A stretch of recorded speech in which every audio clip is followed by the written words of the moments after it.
This is a verified complaint. A copy is right now on its way to the House of Representatives. This is an ethics complaint against Congressman Danilo Ramon S. Fernandez, more popularly known as Dan Fernandez or Attorney Google. Anyway, this is for certain conduct unbecoming of a member of parliament, unparliamentary conduct, which were committed during the hearings of the Quadcom. I will just give you the general details anyway. I will be leaving this copy for you, and those who wish for soft copies, I will viber to you later immediately a soft copy. If you recall, noon pong nililitis o dinidinig yung tungkol sa mga pogo, kinatawan ko po roon. Nirepresent ko si Miss Catherine Cassandra Leong. At lahat naman po tayo saksi sa ginawang paglabag sa mga karapatan ni Miss Cassie Leong. Specifically, not only the deprivation of the right to counsel, but physically, this was unprecedented in legislative history in this country. Nahaharangin mo yung abogado at hindi mo palalapitin sa kanyang kliyente during a legislative hearing. Sapagkat ang karapatan na magkaroon ng abogado upang makipagsangguni ang isang testigo sa legislative hearing ay ginagarantiya ng walang iba kundi ng ating saligang batas. Number 2, pagwawarning sa abogado na huwag bigyan ng payo ang kanyang kliyente. Saang planeta po acceptable ang ganoong behavior? Nasasabihin mo, Attorney Topacio, do not approach your clients, otherwise you will be cited in contempt. How is that even possible? Number 3, yung hindi po pagbigay ng right to remain silent and the right against self-incrimination sa isang testigo.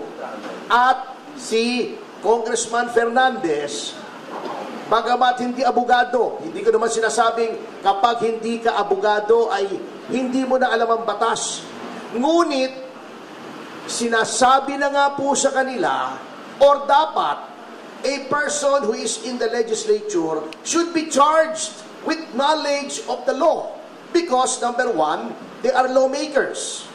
Paano kang gagawa ng batas kung ikaw ay walang alam sa batas? Pwede naman pong basahin ang mga desisyon. Tama naman, to an extent, si Congressman Fernandez, pwede kang mag-google. At mag-google mo yung mga kaso. At kung meron kang hindi naintindihan sa kaso, meron ka namang legal staff siguro.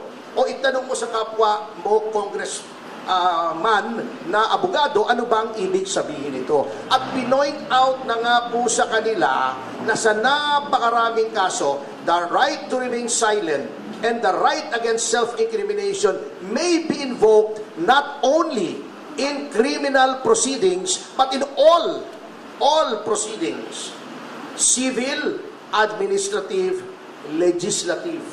At pinakita na nga po sa kanila ang batas. Pinoint out na nga po sa kanila yung batas.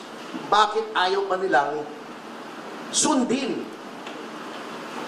That is also against the oath that they have taken when they took their oath of office to defend and protect the Constitution and the laws of the Republic of the Philippines and pronouncements of the Supreme Court, according to our civil code, are part of the law of the land. So yan po ang isang violation, ano? Number 2, yun pong the right of a witness to be treated with dignity and with respect. Kapag ikaw ay tinatawag, na violate po yan. Binabastos po nila ang mga witnesses, not only my client. But of course, I have no right to complain on behalf of the other witnesses were also represented by counsel. Yun po. Number 3, yung pronouncements, very unparliamentary. Alam niyo po, in all parliaments in the entire civilized world, meron pong language na tinatawag nila unparliamentary. Diba?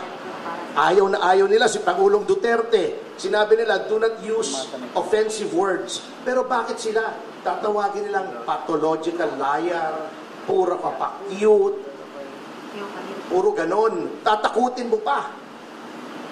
Misleading the witness, sasabihin pa, tignan mo itong mga napatay, di umano dahil daw ng pogo. Tignan mo yan, we will grant you immunity if you testify against them. That is misleading. The legislature cannot grant immunity.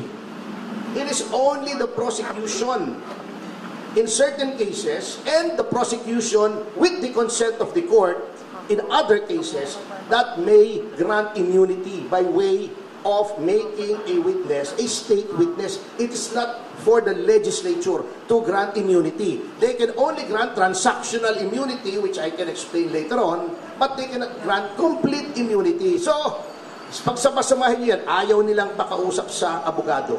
Bago tatakutin nila para magsalita against her right to self-incrimination and against the right to remain silent.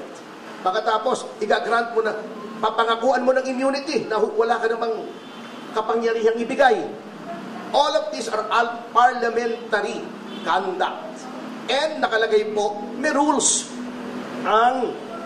of conduct, hindi lamang ang miyembro ng mababang kapulungan, kundi ang mga public officials on how they conduct themselves. And it is my respectful contention that Congressman Fernandez has violated these norms of conduct. Ngayon, bakit sa Ethics Committee? Kasi may nakalagay po sa ating konstitusyon na yung mga ginagawa po ng isang miyembro ng lehislatura, they can only be made liable therefore in no other place than the legislature. That's why may committee on ethics. They are supposed to police themselves. Now huli na po, bago tayo pumunta rito, and I feel this is also of equal importance in this case. Sasabihin nila, walang mangyayari dyan sa complaint po kasi sila din yan eh. Si Congressman Espares ang head ng Committee on Ethics. Pagtatakpan lang nila yung sarili nila. Well, unang-una, I would like to give our lawmakers, at least the majority, the benefit of the doubt. Although I doubt the benefit. Ngunit, by doing this, I want to prove two things. Number one should not sit idly by while the rights of persons are being trampled upon by the legislature. Dapat may magreklamo rito. Otherwise, gagawin nilang palagi yan sa lahat ng witnesses. Notwithstanding the caveat of the Supreme Court in Ong versus Senate Blue Ribbon Committee, which by the way, I argued before the Supreme Court, which says that all witnesses must be given due process. Bina-violate na po nila yan. Number two, by filing this, I want to hold a mirror up to our honorable congressmen. Tignan nga po natin, tignan nyo ang sarili nyo, kung anong ginawa nyo sa mababang kapulungan, which is supposed to be an august body, which is supposed to be populated by honorable men and women, kaya nga honorable ang tawag sa inyo eh. Are you really honorable?